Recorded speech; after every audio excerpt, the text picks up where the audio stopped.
And so once when I was 25 years old, young man, I was reading a newspaper in a cafe, waiting for my coffee, and I read that great philosopher in England called Bertrand Russell, at age 90, was demonstrating and protesting against the nuclear weapons. And as a consequence of his protest, he was arrested and he was put in jail. Some of you might remember. He was put in jail for 1 week for disturbing Queen's peace. So when I read this news, I said, wow, here's a man of 90, Lord Bertrand Russell, Nobel Prize winner, going to jail for peace in the world at age 90. What am I doing, young man, sitting here drinking coffee? I must do something. So that was the inspiration, came from England, your country. This is now my country as well, because I have lived here for 40 years. So it's my country, but from England. And so that day, I talked with my friend with whom I was having coffee. We decided that we must make a peace pilgrimage to Moscow, Paris, London, and Washington, D.C., the 4 nuclear capitals at that time. And that was a wonderful decision. We felt very happy, very joyful. That was a kind of, even though nuclear weapons still there, but that action gave me very great pleasure. And so we started our journey from the grave of Mahatma Gandhi and walked through Pakistan, Afghanistan, Iran. When we were walking over Pakistan, 1 or 2 stories I'll tell you. When we were walking over Pakistan, Khyber Pass, the northwest frontier, it's a 4,000 meter high or something like a very high pass. And so we're going up and up and up and up and windy, windy road. And a car came by and passed by. And then he stopped. And then it's reversed. And the man asked me, do you want a lift? So I said, no, thank you. We are walking. So he was a bit puzzled. He said, aren't you glad in this wild Khyber Pass somebody's offering you a lift? Where are you walking to? I'll take you there. So I said, sir, as a matter of fact, we are walking to the United States of America.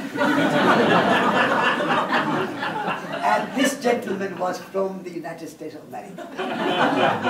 And so he was even more puzzled. And he came out of the car, and I remember vividly, he stood like this, both his hands there on his hips, and said, gentlemen, do you know where the United States is? And so I said, sir, we have never been there, but we believe it exists. And if Columbus discovered America, we can also discover America. So we want to walk to America. So he said, he thought we must be crazy. So anyway, he said, here is my card, my address. If you ever make to America, please contact me. I want to know that you have walked to America. And so we kept his card and we kept walking. Eventually we did arrive in America and we did contact him and he was delighted. The other story of the journey, very, very interesting, is when we were walking from Pakistan, we went to Afghanistan, we went to Iran, 100 days in Iran, and then we arrived in Azerbaijan and Armenia and Georgia along the Black Sea, and we used to give leaflets about our war and peace and nuclear disarmament and peace with the earth and all that.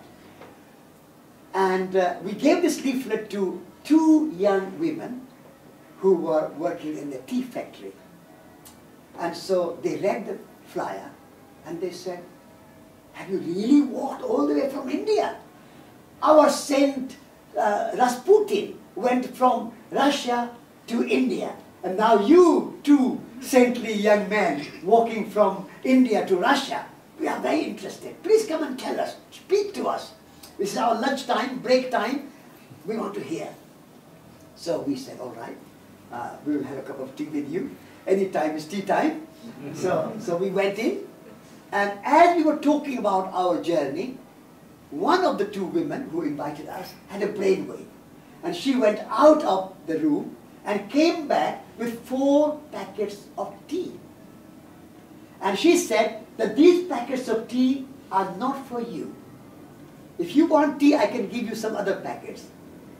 Then I said, what is this then? What is for?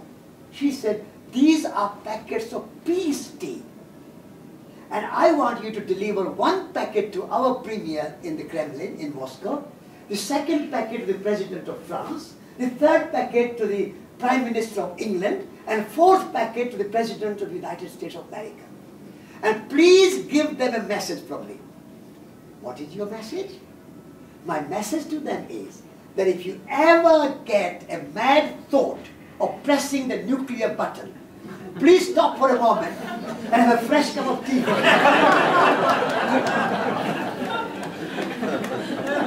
And that was so wonderful, so amusing, so lovely message. So we said to ourselves that now we are not only just peace pilgrims, we are peace ambassadors of these 2 women. And we are going to carry the peace tea and deliver. And so we delivered 1 in the Kremlin, and we were refused in Paris.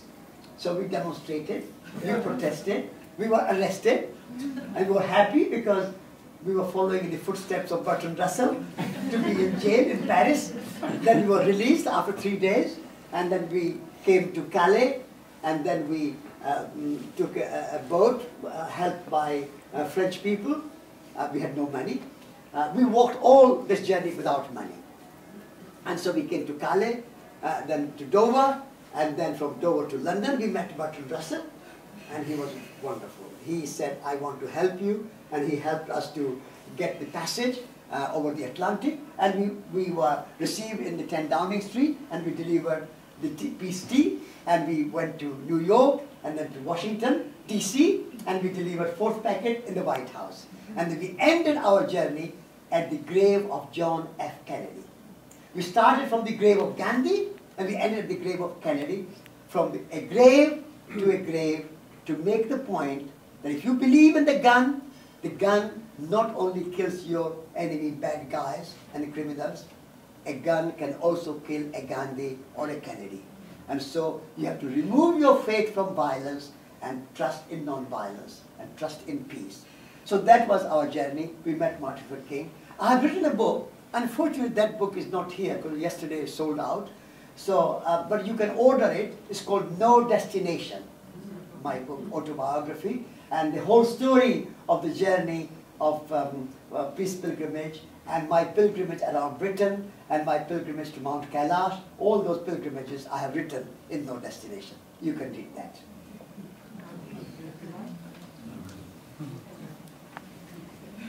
Any other questions?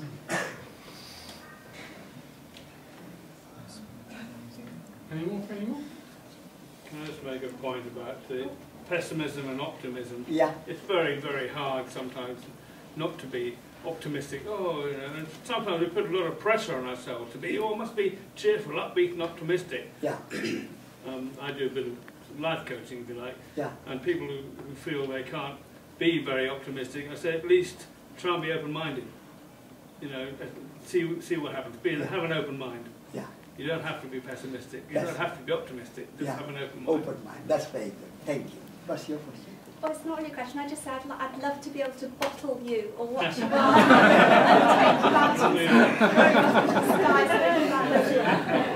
Thank you.